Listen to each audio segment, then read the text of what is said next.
जय माँ लक्ष्मी। आज हूँ मार्गशीर गुरुवार तो मु चली आसी झटी देवाई।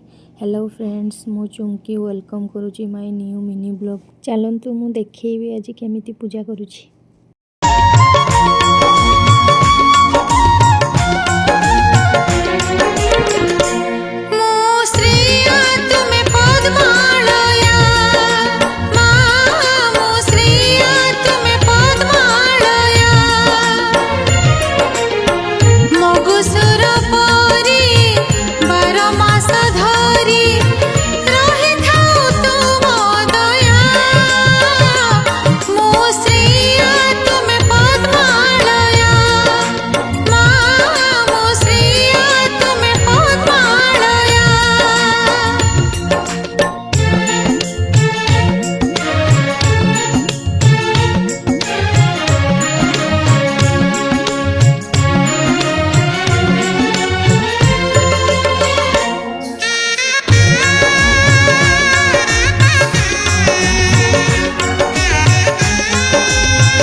भिडियोटी भल लगी लाइक सब्सक्राइब करदे।